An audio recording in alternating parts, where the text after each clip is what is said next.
Good morning, everybody. We'll open the meeting with a pledge of allegiance. I pledge of allegiance to the flag of the United States of America and to the republic for which it stands, one nation, under God, indivisible, with liberty and justice for all. We're going to open the meeting under the Drainage Board for Franklin County. Got Mr. Hallgarth from Cedar Grove. Can you come up to the mic, sir? Well, oh, okay. Yeah, sure. This is what I'm referencing. This is where it shows the runoff.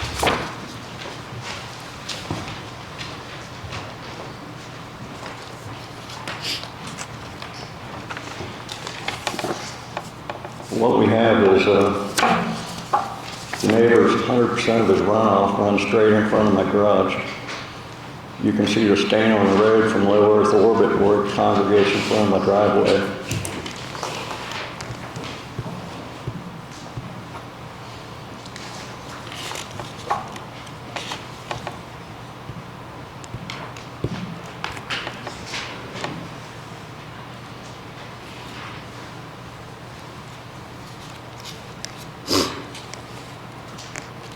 So Can you point something out here? Dumping right in front of my garage.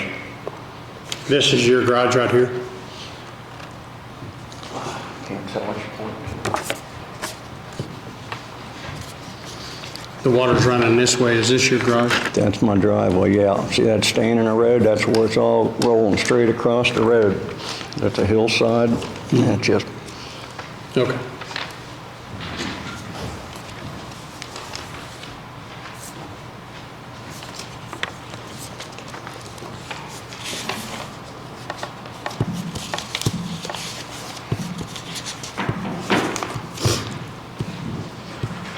So I was reading some of the material in here, and it says that Rob has been working for the last year on it. Is that right, I've been Rob? working, trying to get the state to edge and ditch the road.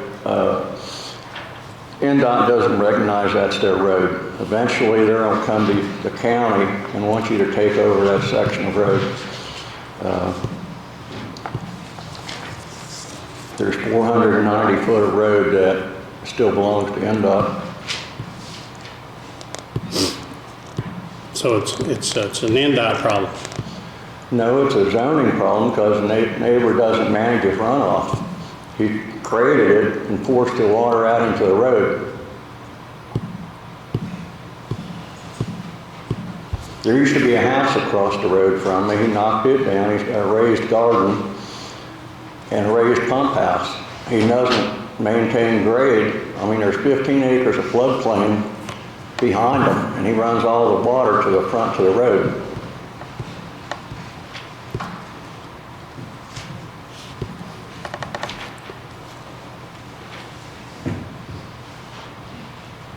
So he's at a higher elevation than you are. Well, yeah, but they didn't build the road where water run over it. I mean, it was... I've been there 20 years. It's getting worse every year. Every time he grades or cuts a tree or whatever, more water runs into the road. So you said he has changed the grade over there and forced water in a different direction? Originally, across the road from me, the road was edged a little bit, and it flowed down his side of the road. But over the years, he keeps building that up and forcing it out into the road. Building up the edge? He's building up the edge? Is that what you're saying? I mean, so when Tom said it was an NDOT problem, I mean, if the road were properly ditched in that section, or you saying that that's the issue, and if they were properly Well, ditched, it never was ditched per se. It's just that the road was edged and his grass was lower than the road. It's been built up over the years and it's forcing all the water into the road.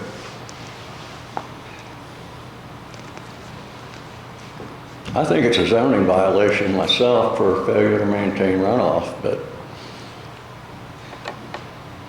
I don't know, in the state of Indiana, water is a common enemy. I mean, you can send it down, you can't speed it up or pond it or whatever, but I don't know. I'd have to, I don't know, I would want to go look and see if it is a problem for us.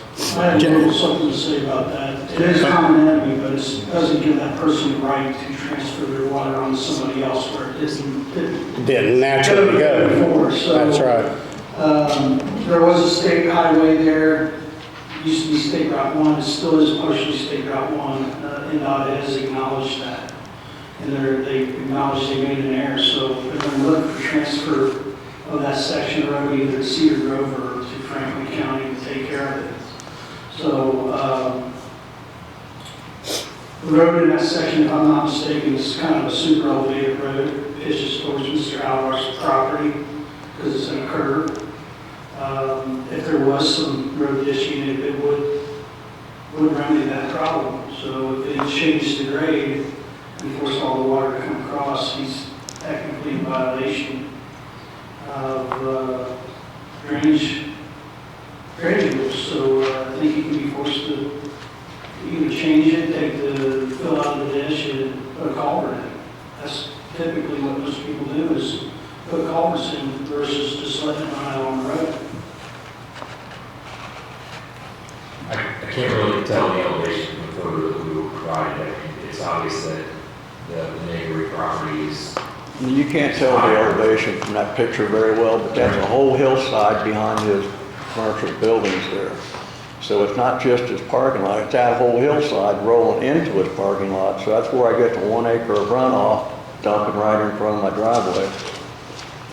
So Rob mentioned the culvert. Is there a waterway here where it should pass? If this picture is north and south, to the north of your home, is there a waterway there that it would pass through? No, there's another house behind that. So should all of the water be maintained on the other side of the road and run down? The water should not cross the road. I mean, they don't build roads that have water flowing across them. No, I mean, originally they built that road, it was edged and had like a 30-degree bank, you know, up to the road. Well, over the years, he's put gravel in that parking lot, and there is no edge on the road. So 100% of that water just rolls straight out into the road. It appears that there's a ditching that goes to the south on either side of Old State Route 1 that goes towards the old bridge and runs into the river, so that's probably where the water needs to go to. Just looking at the topography, the LiDAR topography on the GIS, that gives you that indication. I don't have fine-tuned grades, but I would assume that's probably what the water used to do before it was filled in.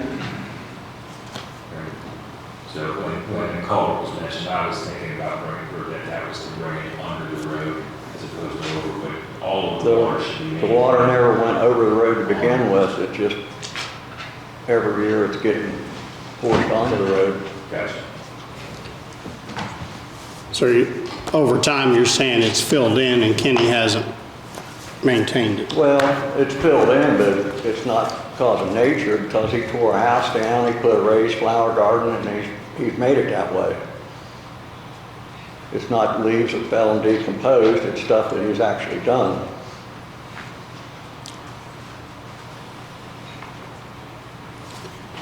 Well, I don't think we can, it may be an APC problem that we have to look, but if it's not our road, we can't go out there and put no pipe in or anything until it's transferred to the county or to the town of Cedar Grove, and then they would be responsible to put a pipe in or.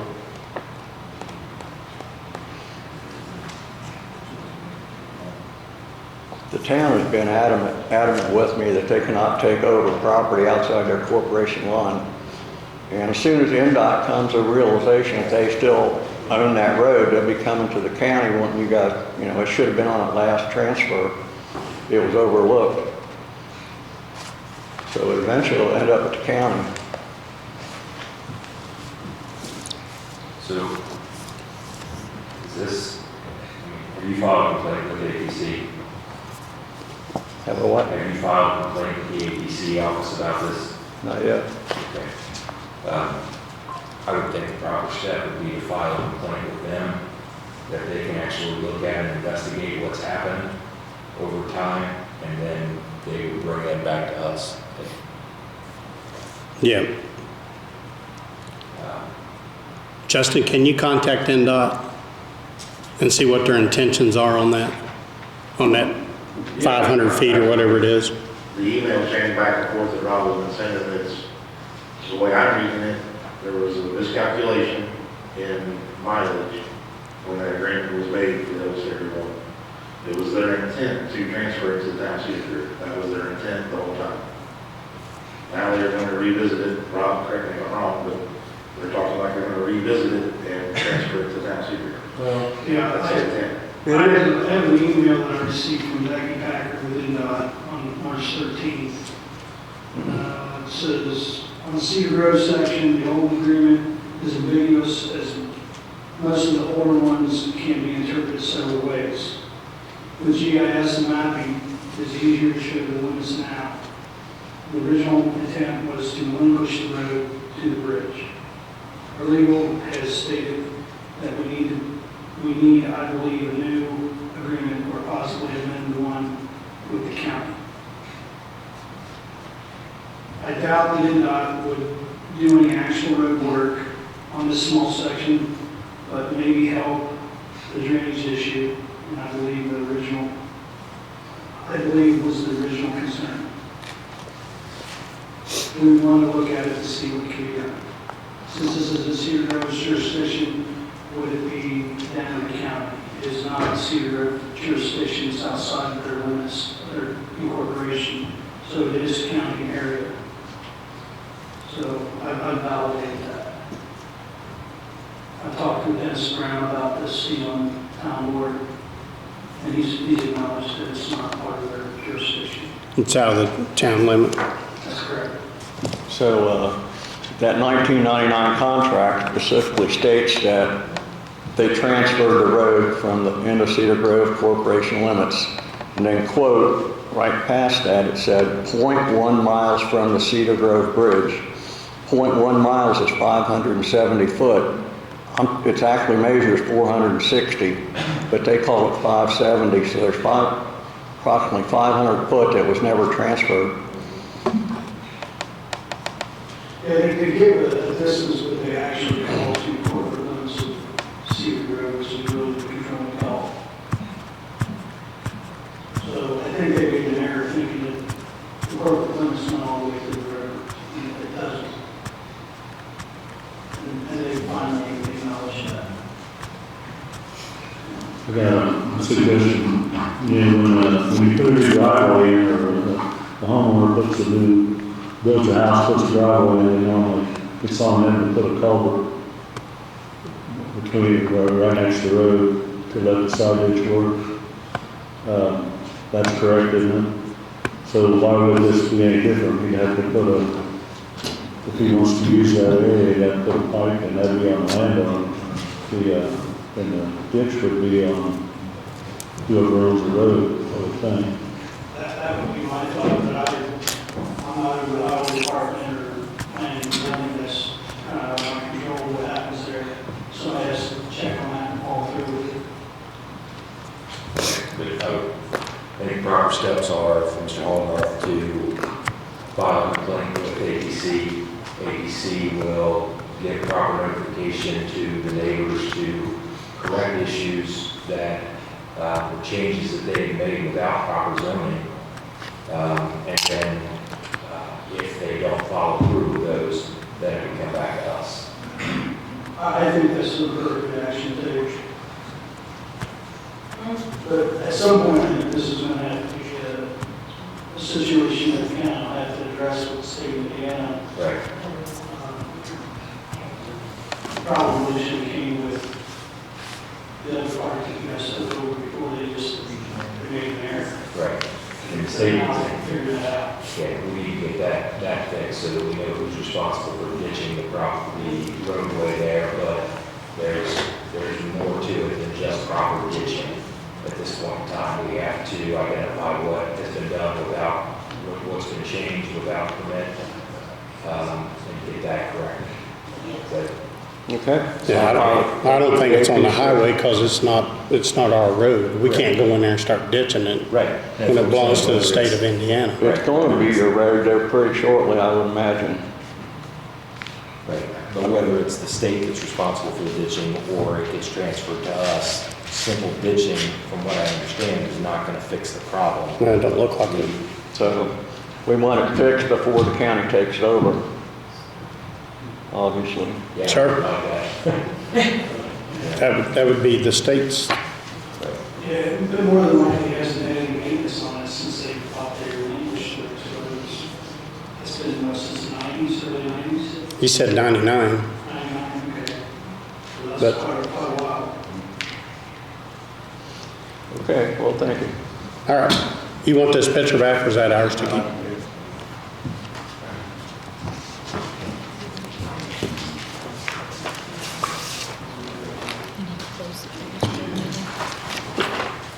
Make a motion to close the drainage board meeting and open the county commissioners meeting. Second. All in favor?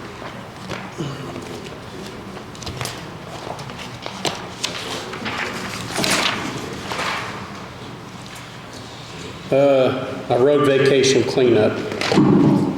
I guess this is this.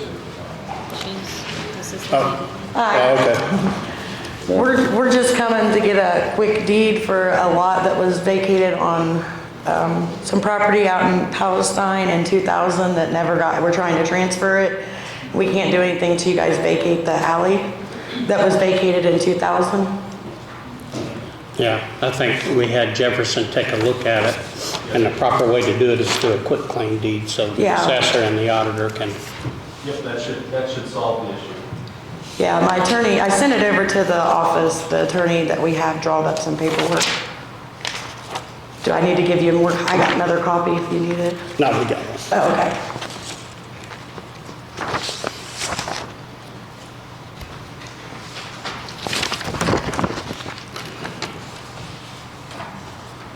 If I understand it, so the board of commissioners approved vacating this Yes. road years ago. Yes. Already, and we're just cleaning this up. And then I had some questions about the quick claim deed, but our attorneys have said that if there is any issue with quick claim deed, they'll clean that up. And I did look at the quick claim deed again, it does say friendly. It does, I found it, I didn't see it in my iPad reading last night. So I will, just make a recommendation or a motion that we approve the signing of this quick claim deed as previously approved by the board of commissioners. I'll second. All in favor? We're good. Point out that as I look at this, it's not like this is, I don't know if you guys know, it's just a matter of process with area planning and our new review committee. As I look at this, we now have a house that runs right through the middle of a roadway. So it's important that we follow, and these steps have been implemented long after you guys did this, right? That we follow these steps so that we don't end up with this type of situation. Yeah, they occasionally pop up. There should be a process relative to this because that was technically vacated in 2000 and that strip of ground has not been in the parceling system for taxation since 2000. So the county's missed out on taxation on that for that long. You technically owned it that long. Yeah, you've owned it since 94. The description could use some help, but you can't fix that now, it is what it is. But you can't really place that description on the face of the earth the way it is.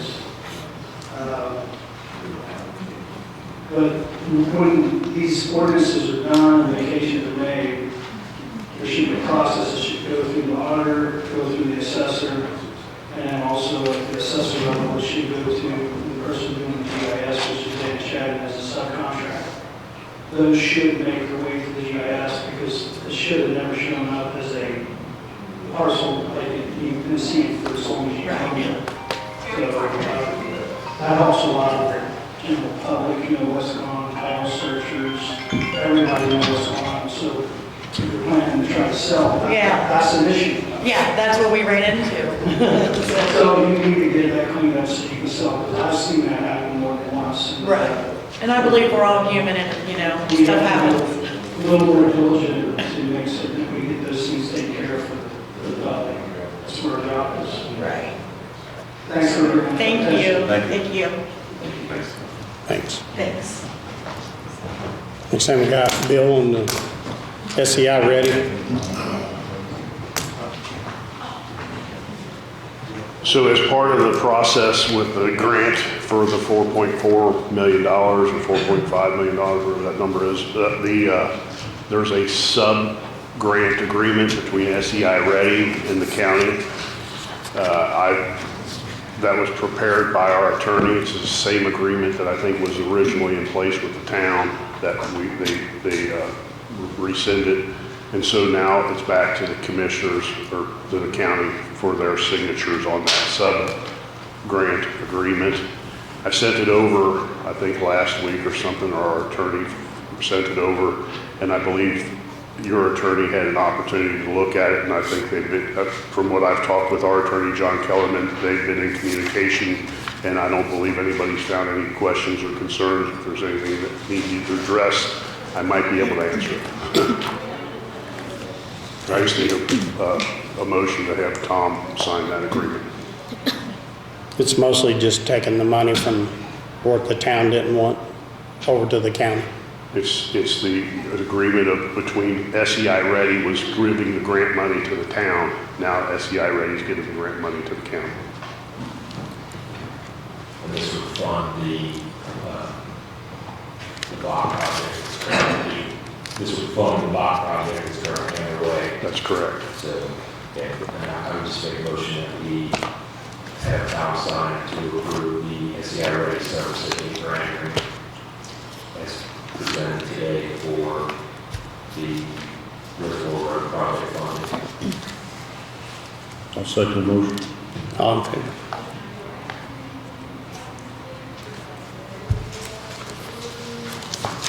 What else you got, Bill? So the other was on behalf of the Franklin County Redevelopment Commission. So the Redevelopment Commission met late yesterday afternoon, and we had approached the commissioners back in, I don't know, October or last fall, in an effort to get some additional funding for our Redevelopment Commission funds, because we were going to be entering into a possible, or we're going to look into a residential TIF district up there on Reservoir Hill. And in order for us to get our attorneys and legals and all the paperwork in place, Nick Lawrence, our consultant, had told us that this thing could run as much as $50,000 after it's all said and done, between getting all the ducks in a row or things put in place. And so we came to the commissioners last fall and asked for an additional $20,000 to be put into that account to increase our balance. And it was come from edit funds. And I believe at that point, you guys weren't sure if there were any edit funds available to get your hands on or what. I came before you guys and you said there wasn't, and we weren't in any dire need on our end either, because this wasn't going to take place until 2024, and now it's taking place. So I'm back to say, hey, is there a way that we could get an additional $20,000 funded to, or moved from edit funds over into our account? We currently have 43 or 44,000, I believe, in that account. And so with our regular operations and all involved, this would make sure that we're well fluent, or whatever you want to say, so that we can continue to move forward. We're going to have to move some money from one line to another, but that's not a problem. I looked at it. But on our legal services, we have only got $3,000 on that line. So we're going to have to increase that line. But we'll do that with council, or we'll make a request. But I'm coming back to say, hey, we asked you for 20 grand last fall. And I think it was, you thought about it at least, but didn't have it, and now I'm asking for it again. We're gonna have to check and see if we do have a bill in the edit funds. That's perfectly fine. Again, my back ain't against the wall or whatever, anything like that. We're gonna move some money around in our account so we can continue to keep paying the attorneys as these bills come in, but we're not backed against the wall. So if you wanna table it until your next meeting and readdress it in the meantime, find out whether those funds are available or what we can do. That's all I would be asking. Yeah, let us check all the avenues there. Perfect. You're actually going to have to amend that capital improvement plan that you guys approved like a week or so, or a couple meetings ago.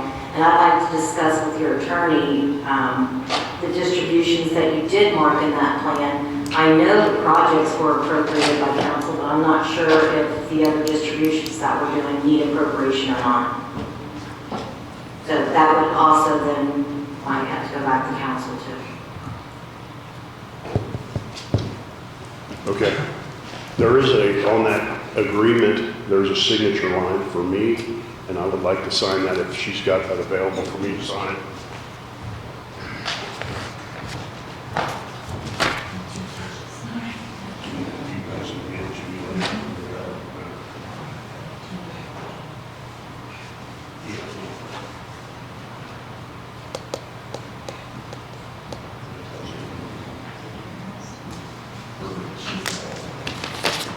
Thank you. Thanks, Bill. All right, Bill.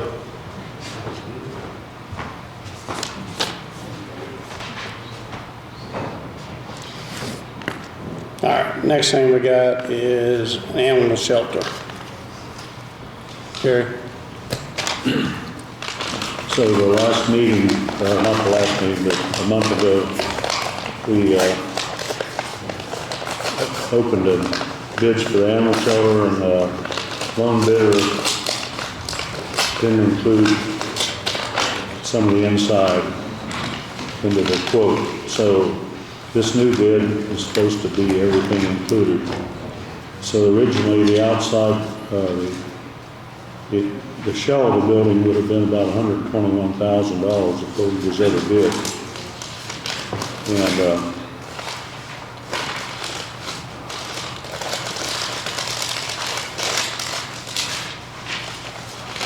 so he's got in addition to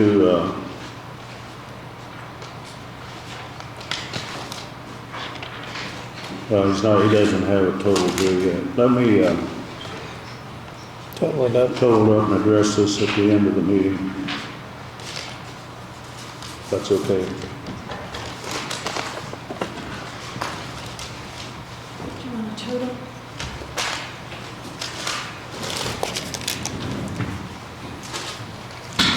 You can wait, it won't take you very long to look.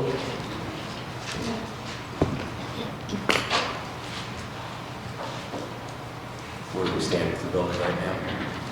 I'm sorry. What's been done so far? Yeah, an update. Justin and his crew excavated the topsoil off and grass, and they also dug the footers and grass poured the footers yesterday. I guess Rob staked off the corners of the building before they did that, correct? Yeah, yesterday, the stake off for the excavation of the footers. Okay. The footers were poured and they dug and poured yesterday. I was out there about 7:30 this morning and hitting the corners of the footers so they could start pouring up. I'm sorry, the footers, not the footers, the foundation. So they can start forming up the foundation today. Everything seems like it's going in the way it should. And I guess in addition to that, we had a meeting yesterday with the known bidder of the shell of the building and Justin and the two volunteers that work there, plus Derek Fields was there and John Palmer, and we concluded that we had to make a change on the way the architect drew the drawing that there wasn't any support on the, where the trusses sit on the outside. So the builder determined it should be a header installed there. And then volunteers would like to see the width of the opening that was created by block, the block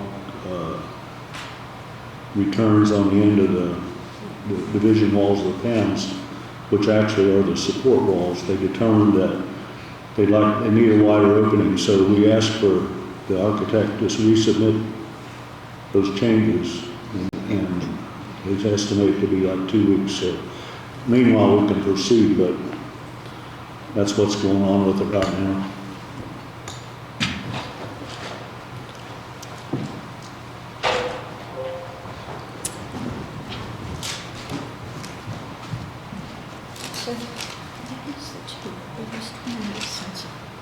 He just didn't care. Okay.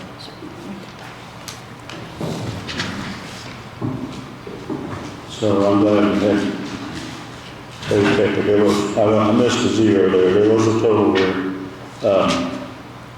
But he didn't carry part of the top figure down, just as a matter of 28 cents. So anyway, the final bid is $255,300.28. And that includes everything but the equipment inside the building, like sinks, countertops, cabinets, and like the restroom commode and all that kind of stuff. It also doesn't include the electric or the drainage or the drain pipes and all that. So this is our final bid, and we've had estimates a lot higher than that people guessed at, but it's still way more than what we originally were hoping. But for the size of the building as it is, it's pretty good price. We had ARPA money set aside for that. Yeah, How much was yeah. most of it? Yes, there are. This is all ARPA money set aside. John has it set aside for this, and once we get a couple of kinks worked out, we'll proceed then. Yeah, you'll have to ask for an additional because that much money has not been set aside That's for what ARPA. to clarify, how much have we? I think it was like right around 200. It was too. Yeah. John's aware of what, that we're gonna have a little increase in what they plan, so So he has the money. he says he has the money.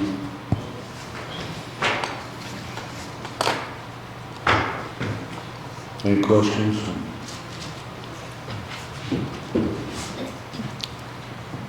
Did you say that was without electricity?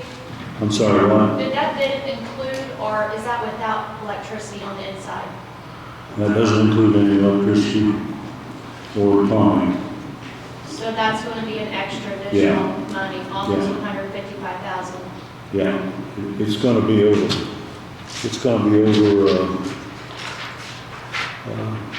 it'll be closer to 300 or more because we have, even if we get a cheap installation on the septic system,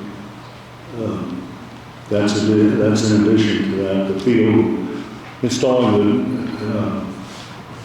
the septic field will be another cost. So Rob helped us out with the design, and we both have to have a physical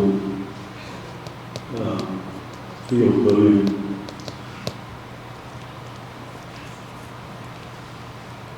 So do we know how much that would be, Jerry? It could be as much as 30,000. Is that right, Carl? Not close to that? On the septic? As far as the construction, Yeah. I have to do some estimating, but there's going to be a total of 9 92-foot trenches and these chambers.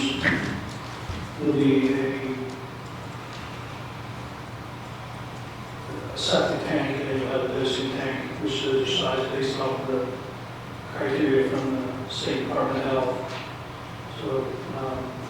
and capacity flow of 985 gallons a day is what the design's for. That's what dictates what the tank sizes are and all the meters up on the hill where we got to pump to. So, going to be starting on that fairly soon. We just got the trees cleared about a week ago, I guess. And I was able to get in there and get a better survey of the property so that we can get the topography in the ground. So everything's kind of laying on contour. So no perimeter drains required, the soils are good. So once I get that design completed, then we turn it over to the state. I'm trying to see if I can get an expedited review. They typically take 2 to 3 months to get to it because they're not busy. But in talks with them, they thought that they might be able to help us out with that. I'm going to also add to the volunteers are raising money for the equipment inside the building. And there is John Palmer knows an organization that will actually match what they raise. So if they can raise $40,000, they can get a match for that. So all that won't be the county responsibility of the county or ARPA. But we just need to get the basics in so they can finish out the inside. Yeah, your cost for this is probably, the size of what we're putting in is about double of what a standard residential system would be. So it's about double what a standard residential system would be. So whatever the cost of that is, I figured out for that. What my estimation would be, but I haven't put any hard numbers for what you're asking for at this point.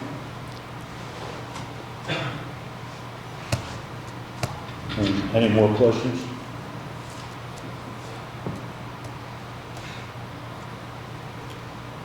So you want to proceed with Yeah. I'd like- construction? Unknown caller. I'd like to proceed with, or make a motion that we proceed with construction on the condition that we adjust the completion date because it got started, it's gotten started later than what we had originally planned, so we have to give the contractor leeway on the completion date. Anything else you can think of? That, John goes to get the additional money approved. Yeah. On the condition that John can approve the additional money through ARPA, that's required. So you have anything to? Has J&M done work for us before? Who? Oh, Wiki? No, he has not. But he's volunteered to show us buildings that he's built close, within a relatively small radius. I've heard good things about the work. I just don't know that, from what I'm looking at here with the bid estimate, do we have proper paperwork on file to know that he's an allowed contractor for the county? Nope, not yet. So we can't approve a bid without knowing that he can contract with us. He has to sign that agreement, doesn't he, Carla, first? He has to post a bid bond, and I made him aware of that. Is that something else required besides the bid bond? Yeah, he has to, for the government, that he's not a criminal or a foreign person. Unknown caller.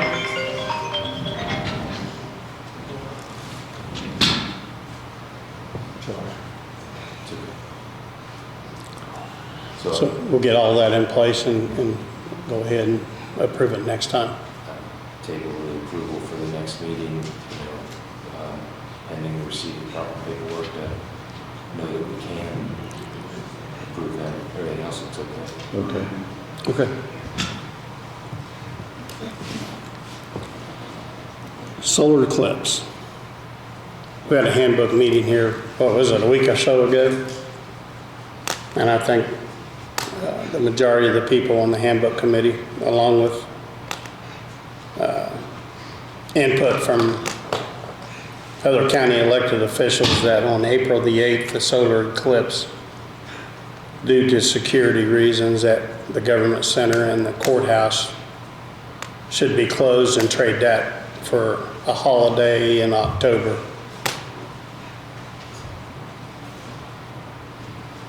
So I wanted to bring that up to you two to see if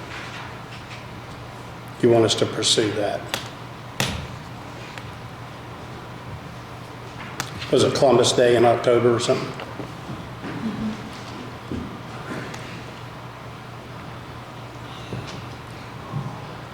I'm okay with it. I think we have to address that. Or some people want it, they're okay to transfer that day to Columbus Day or something, others are not. How do Well, they'll have to work Columbus Day. They'll be taking Eclipse, the trading days. I'm not opposed to it. We had a meeting previously where we asked elected officials to attend and give us their input on it. At that time, we decided then to remain open and allow the elected officials to decide on their offices. I've seen many more companies in recent weeks deciding to close, including, Benekers and Farm Bureau Insurance, that they're going to close county offices on that date a couple days ago. So I'm not opposed to doing that. I think that we need to make an exception for those couple of employees that cannot take that day off. And I know EMA director is one, and maybe a couple other employees that are not going to be able to take that day off in exchange for Columbus Day. We need to make an exception for them. Is there a specific way that we have to go about that with timekeeping system, bro? For any of them? I guess if you're going to treat it as a holiday and they're going to work in October on Columbus Day, I thought the highway was working too. I thought that's what you guys had said at the last meeting. It would be just like the sheriff's office. I think it's double time. Yep. Double time with your Mr. Case. It's for your employees, it's a double time when it's a holiday. We're working, it makes a difference with the holiday time, so. Okay, so yeah, I don't know what the handbook says. Justin, what were your thoughts on the highway department and the day off? I think we need to be available as well. There's talk about traffic and issues, but thoughts? And I've got two guys that are already off that day, they're in the on station, they're volunteers in the fire department. They will be down there volunteering with them, trying to control traffic in town. I live on Fish Street, so I'm available at any time. I do have guys that live further out in the county that might have trouble getting in if they're already off that day. Just depending on what traffic is. Where, for the most part, we was already planning on working, so I think we're good with working. So a lot of my guys would rather have Columbus Day off instead of the Eclipse. If we did have an issue where we had to call in, we could have a bigger issue not being able to get those people in from outside because of traffic.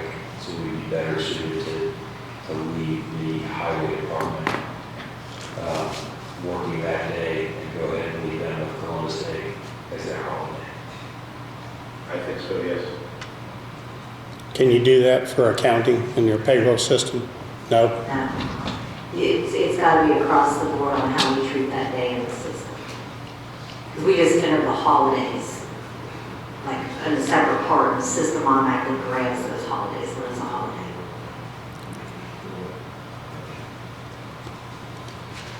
Well, I know I've talked to the clerk's office and to Chris, and they're having an event there on the courthouse lawn, and they're real concerned about 50,000 people coming in that they don't know coming into the courthouse, and using the restroom or just wandering around or whatever. They're concerned about security reasons and their safety.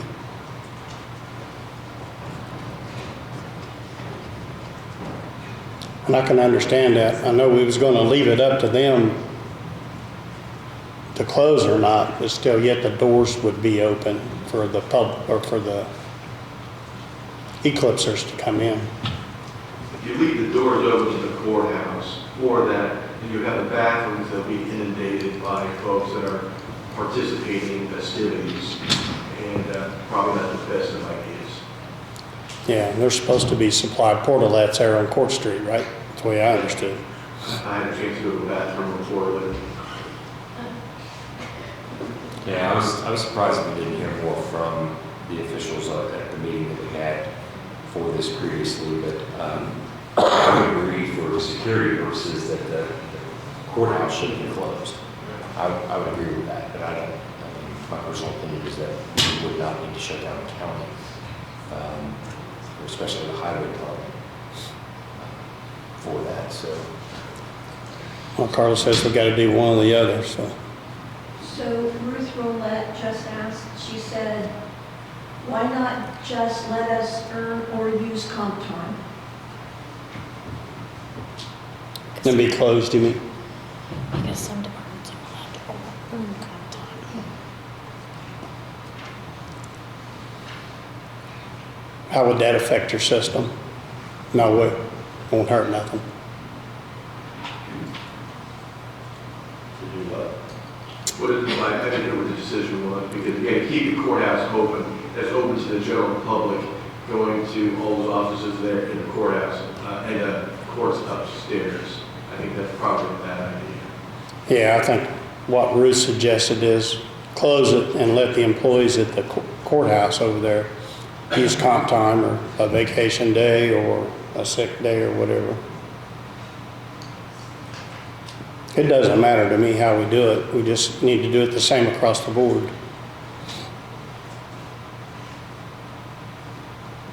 And we still have a little time to figure it out, right? About 2 weeks. 2 weeks. So it's up to you guys what you want to do. Personally, in my office, I've already had one employee ask to be off that day. The other employee, I believe that she would probably take it off too. So in order for my office to work fully functionally, I need a minimum of 2 people, and if they both take off, then it won't work. But I really don't think people are gonna come in and pay their taxes on an event like that, personally. That's not gonna be something that's on their minds right now. So Ruth says, close the building, let the elected official decide, or the employee if they want to work. That's her input. You still got people coming in and out. No, we need to, I think, I'm agreeing with Sheriff Cates that we need to close the courthouse for security purposes. I don't know if that extends over here, but as we said before in a prior meeting, with Jolene's office, if she decides that she wants to close her office for that day, that's her decision. And she can post those hours and close and handle pay within her office with comp time. And with that, we've got to have county highway, we want to have county highway and the sheriff's office working, and we're told that the timekeeping system can't accommodate Extra. across the board decision, and I think we stay with our decision to leave the county open and close the courthouse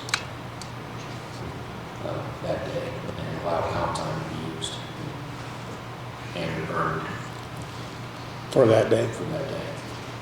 Is that a motion, please? So that would be my motion, correct? You good with that? Yeah, I mean, it's up to the elected official if they want to, how they pay their people. But Well, I'll second John's motion. all in favor?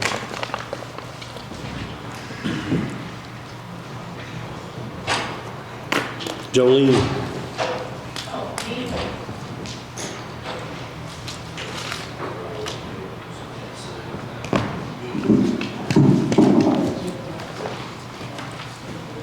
Just to go on to that, if all the office holders decide to close their offices for that day, will you then close the building? Just a question. What'd you Like say? if it comes down to it, my office is closed and then say the auditor closes, your office is closed, you're gonna close the building, right? Because not enough offices are open.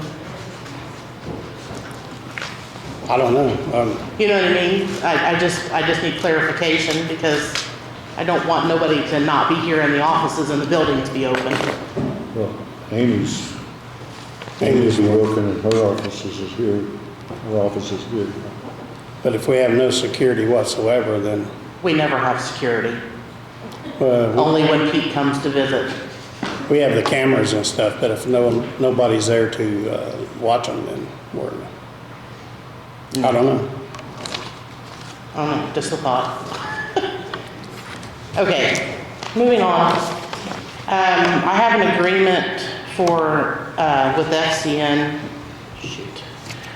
that I would like to sign for positive pay. It's for added security to make sure that the checks that we are issuing are the actual checks that we are getting turned into the bank for the correct amounts, and there's no whitewashing going on or stealing of our account information. Is basically what the positive pay is.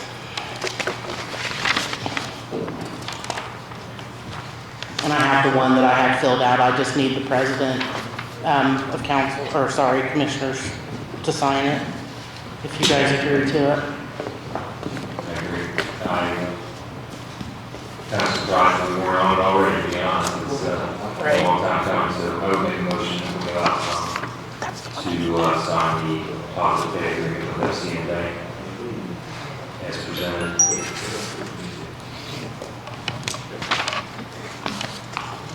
I'll second. All in favor? When will this take effect? I'm hoping for April 1st. It's gonna be a new process. It's gonna be added into my office, procedures that we're gonna have to do on a daily basis. And I have backups if I'm not there. I have 2 other people that will be able to go into the system and do it. You do that every day? It'll have to be done every day, yes. Okay. Well, Did you want me to stay up here for my treasurer's report? Am I good? sure. What kind of interest you've earned so far? As of the end of February, it was around 271,000 in interest we've earned. So you're on track to do about what you did last year? I'm hoping to be over 700 by the end of the year.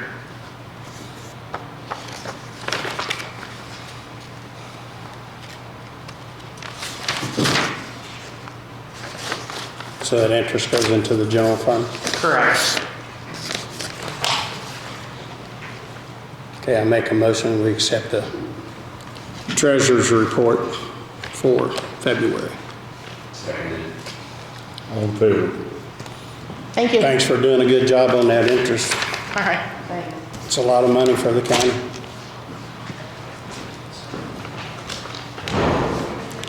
The next one, I think Jefferson wants us to table till you can check it out. Is that correct? WTH. WTH, yeah. But you need the first. He knows. Yeah, Craig. See you here. Craig, are you Craig. ready to talk? Craig? Craig. Isn't that who you told me what your name was? Oh, no, I apologize. I'm Kurt Kegger. Okay. Yes, you're up now. Okay, great.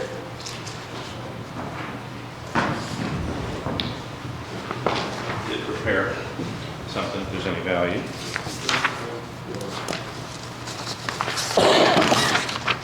Thank you. Thank you. You're welcome.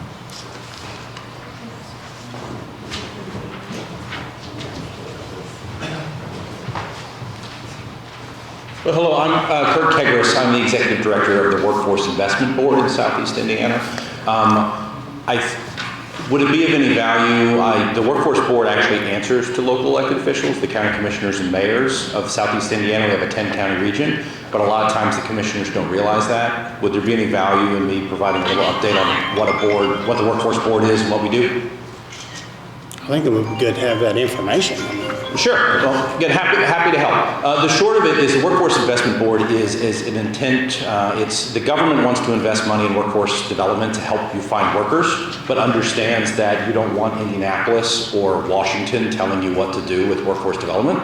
And so what they do is they've created a law where we create a board in Southeast Indiana that's run by the locals. So it's a local nonprofit. I don't work for the government, I never have. I'm a nonprofit 501c3 that works on behalf of Southeast Indiana to find workers. And so my board is made up primarily of employers, but we also check in with local elected officials, the county commissioners and the mayors. If you look on the back, there's a map of our 10 counties. And we end up getting a bunch of federal dollars, but also state dollars, and then we use that to raise more money to create programs that help create workers. And the most notable thing we do here in Franklin County is we run a Jobs for America's Graduates program in your high school. So we've got staff in your high school helping disadvantaged kids get jobs, go to the military, go on to higher ed, things like that. For what it's worth, I'm the director of that group, and a lot of times the local elected officials don't realize that there's any connection to that. And so I figured we invite twice a year, we invite everyone to a local elected officials meeting. Most people don't attend, so I figured it's overdue that I come out here and give an update about what we're doing. So there's a summary here. The short of it is, in the workforce development world, something you guys probably know is we have historically low unemployment. So you have to go back to Vietnam or World War II to see this low of unemployment level. So which means we don't have any workers. And I'm sure you're hearing from employers who can't find talent anywhere. So that has fundamentally changed the workforce development system. In the old days, we used to be the unemployment shop. We'd wait for people to be unemployed, they'd walk in and we'd get them a job. These days, there's not a lot of people that are looking. If you're looking for work, you can find work. So the game has changed, and now it's less about trying to get people into training or directly into employment. Right now, we've got to find people. The way I phrase it is, workforce development used to be about getting people from the starting line to the finish line to their job. These days, we spend all of our time just trying to get people to the starting line first, because the populations that we're dealing with are people that have challenges. They're barriers, they're dealing with poverty, they don't have transportation, they're addicted to drugs, they've got challenges at home, things like that.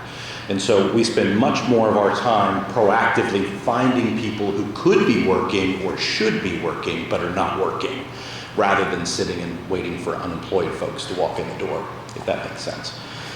One of our major strong points is the dropout prevention stuff we do with youth. We take young folks that maybe have some challenges going on at home, maybe they're really sharp, depends on what's going on with their lives, but they're at risk of dropping out of high school, they're at risk of becoming dependent on the government, they're at risk of not succeeding.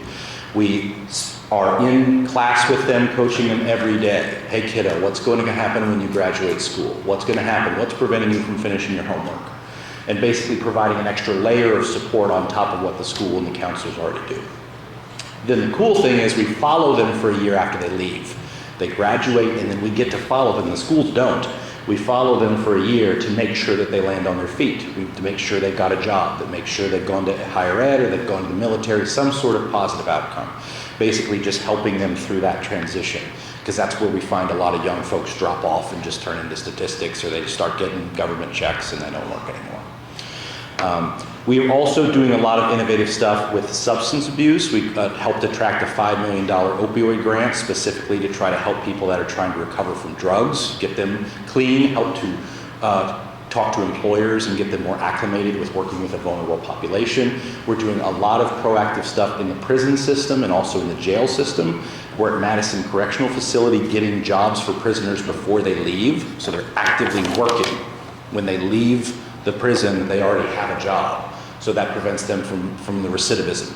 We're working in local jail systems, doing things like adult ed, getting people degrees, getting their GED or their HSE, and things like that. The JAG program is set to expand dramatically. The governor has asked us to double. We used to have 10 of those programs. We're probably going to have something closer to 21 by the end of 2015, which means we're going to be in almost every high school in Southeast Indiana providing this service.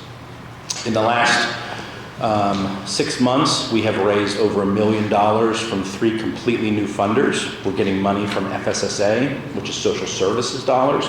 We're getting money from SAMHSA, which is mental health dollars, which is really, really cool for a workforce program. getting mental health dollars, we're taking those mental health dollars and turning it into workers. And we also got money from the Commissioner of Higher Ed to do more high school work beyond just our JAG classrooms. We are big supporters and absolutely want to help you guys if you're doing ready projects and things like that, attraction initiatives. That's wonderful. You definitely need to do that. But really our focus has become making sure we're not, making sure we're taking care of the talent that already exists here, making sure we keep people on the straight and narrow and help them be successful. Anyway, that's the short version of my work. Do you guys have any questions or comments? I don't know, I think it's kind of weird that brick and mortar is down 60%. Yeah, so it's this has to do with the government. Again, go figure, the government funding mechanism is a nightmare. The short of it is the federal law that created us basically says it's all based on unemployment rate. So they say you get more money if you have a lot of job seekers. So that idea, I guess, makes sense. If you're in inner city and you've got lots of unemployment, then maybe you need more money to help those unemployed folks. That's fine, but they're not thinking about this in terms of employers. You guys know the employers are dying. Yeah. We're at 3% employment. That means that there are no workers. And so to be clear, my board has to be run by local employers. So my bosses are employers, and they need me more than ever. And our funding just goes down and down and down and down and down because we don't have job seekers. It's just a bad idea. So we're trying to educate the folks in Washington, we're trying to educate the folks in Indy to try to change that. But at the end of the day, the brick and mortar funding is the thing that gets killed. Now, the good news is we're tasked with trying to raise other dollars, and that's what we've been really, really successful with. But what we find is we have to think outside of the box of what workforce development is. It's not just about getting money to send someone to Ivy Tech. That's fine. But at the end of the day, there's a bunch of people that could be workers if they just got a little bit of help. And we find that it's very cost effective even to invest in someone who's on the couch right now. If we can get them off the couch, they'll make more money, they'll pay more taxes, they will quit hitting government services, they will cost the taxpayer less money. So our system is one that pays for itself, and we found a lot of success. The other thing I would just actually make sure that you guys know is, for example, if you're getting opioid settlement dollars, which is wonderful, to be clear, a lot of folks are putting that in corrections and things, and that's great. For what it's worth, if you want to work on a program to create talent with that opioid money, you can do that. That's something that we are doing in other areas, is actually using that money to try to replace some of the workers that we've lost because of things like substance abuse. Make sense? For what it's worth, you guys are welcome to any board meeting you ever wanted to come to. We meet twice a month, every other month. Our next meeting is going to be here on April 8th. It's going to be remote. We do send out those invites. I'm not sure who gets them these days. For what it's worth, we also do a local elected official update twice a year, and that's usually remote. So if you guys want to hear what's going on, what we're working on, by all means, I want to hear from you guys, what you're hearing, what your employers are saying, and where the pain is. We exist to help you guys find workers. It's a tough environment, but we're here to serve you. And again, I work for Southeast Indiana. I don't work for the government. I don't work for Indy or DC. So we're at your mercy. We want to help and just want to make sure you guys know we're here. The Franklin County program has been around for about 12 years now, the high school program. We're really proud of it. Those kids are doing amazing stuff. If you haven't ever gotten engaged with that program, I'd highly recommend it. They're doing some really, really cool stuff. But for what it's worth, if there's anything else we could be doing, that's what I'm here for. The high school kids, the ones that's not really interested in college, do you try to push them towards vocational school? Absolutely. Every kid is different, and what we find is at the end of the day that each journey is different, right? So yes, there's CTE programs. There's all kinds of we're starting apprenticeship programs and apprenticeship models. We're trying to do anything we can to let them know that the best path forward is for them to be a productive member of society and go on and be successful. But each kid is different. Each kid's barriers are different. We've got some kids that are homeless, and we also have kids that are straight A students. We had a kid who was a valedictorian, but their parents had died in a car crash. They just needed a little bit of extra help. So we're really proud to be able to do that. And then our board has become very passionate about trying to articulate to the powers that be that fund these kind of things that workforce development is just different these days. It's really about getting to the starting line. And everyone's journey to the starting line is a little different. But once you get a 17-year-old or 18-year-old kid to a starting line and give them a little bit of encouragement, give them some suggestions, they do really, really well. Go figure. They just need a little bit of extra help. The schools want to do it. They just don't have that much money or time. They've got a million other things they need to do. The counselors have hundreds of students they need to counsel. So we find that by having a smaller group and just giving them a little bit of time, digging into what their challenges are, they're all prepared to be successful. Okay? Sounds like a good program. Yeah, if we can help with anything, let us know. But we'll keep sending out invites, whatever. Generally, there's one designee per county commissioner group who wants to be kind of the person that's in charge of this. For what it's worth, I don't know if we have a person designated from Franklin County, but I want to make sure that we get you on our mailing list and everything, so you know. And then, yeah, come join a call, whatever. If you know any businesses that are either concerned about this issue or passionate about this issue, want to help people and want to find workers, we're always looking for new board members as well. There's nothing wrong with that. Get past the card, I'll take it. Thank you again for your time. Thank you.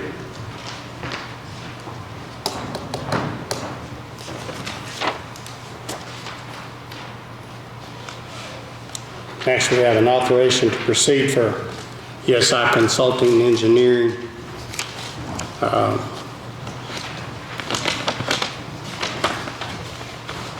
Means we don't have a county engineer anymore. They would do like civil engineering services, is that right? And when we need help, Derek, it'll be on like an on-call basis. Yes, that's correct.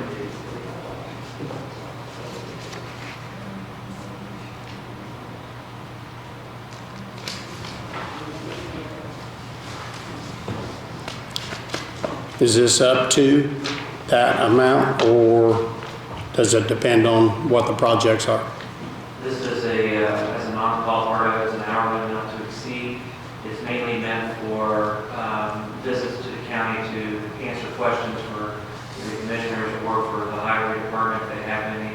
But if there is a project that comes up and it needs to have further development, design, or something to that effect, then we would draft a contract to work on that specific project with that piece. But this is more to help answer questions, to review documents, to help with smaller projects that you would normally just maybe have to answer, just kind of give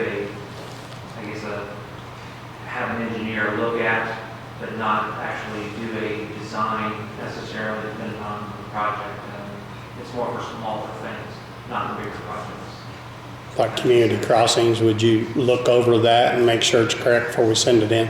Yes, that type of thing, we would do the estimates for those, or we would look at the bid documents for those types of things, review those when the bids come in to make sure that it does meet all the guidelines of what we're asking for, so you have the roads set up properly.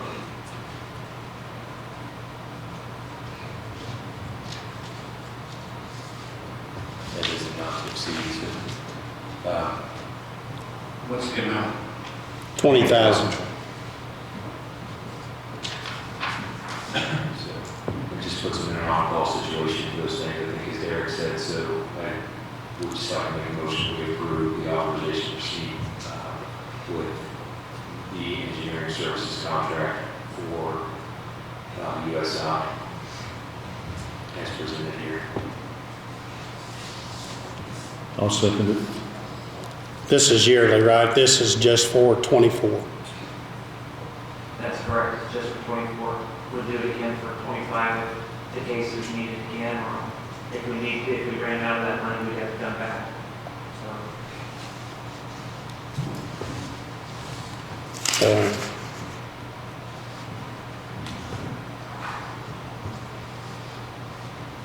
Who needs to sign it? John's or the highway? You want to sign that? I'll make a motion that John sign the authorization to proceed form for USI on their consulting services for engineering. I'll second it.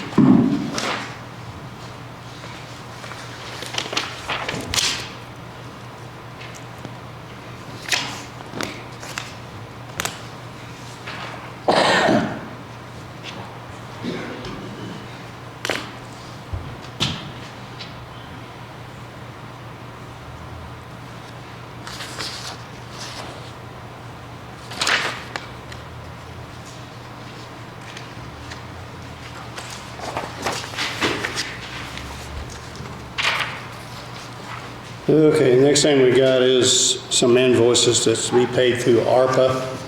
The first one is a Glacier's Edge, or a soil consulting firm that done the soil testing for the small animal shelter. It's $300. So I just want to add that the lady took off $120 for, $180. $180 for, as a donation to the shelter.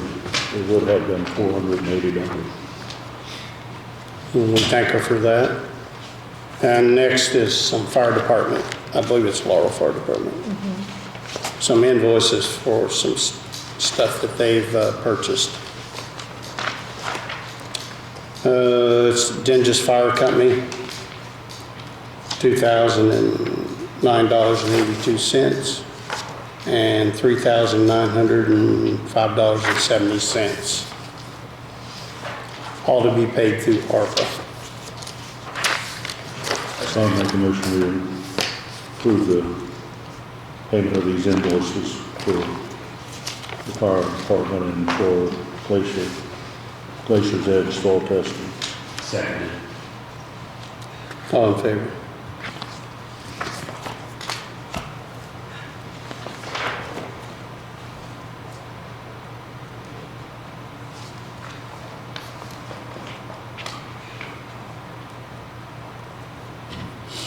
Okay, next we got an invoice that will be paid through ARPA too for Burkhart's Plumbing and Heating for the new Franklin County 4-H building.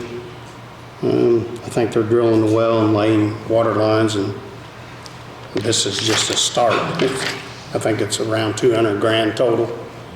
So this one's for $12,203.27.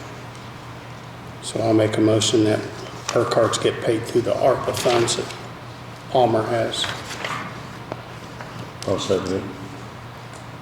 All in favor?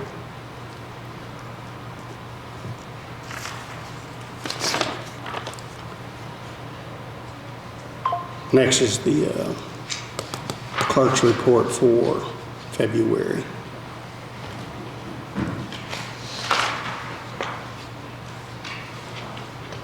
I make a motion that we approve, accept the approved purchase report as submitted in February 29, 2024. I'll second it. All in favor? Next is the Commissioner's meeting minutes from March 6, 2024.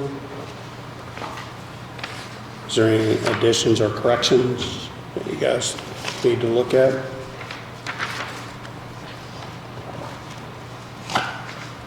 That's it. I make a motion that we accept or approve the minutes for the March 6th Commissioners meeting. I'll second. All in favor?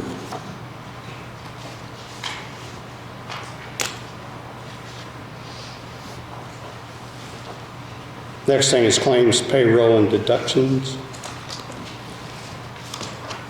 We have regular claims of $353,629.12. Utilities of $271,266.22. And payroll of $216,817.16, all attested by the auditor, Carla Bauman.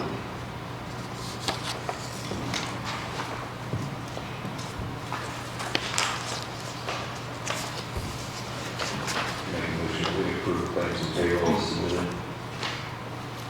I'll second. All in favor?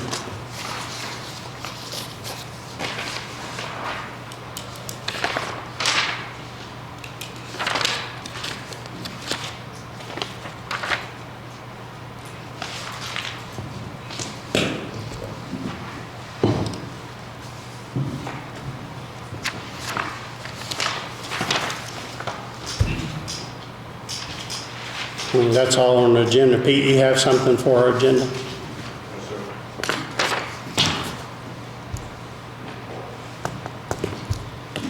Anybody else? I'll make a motion to adjourn. Second it. All in favor?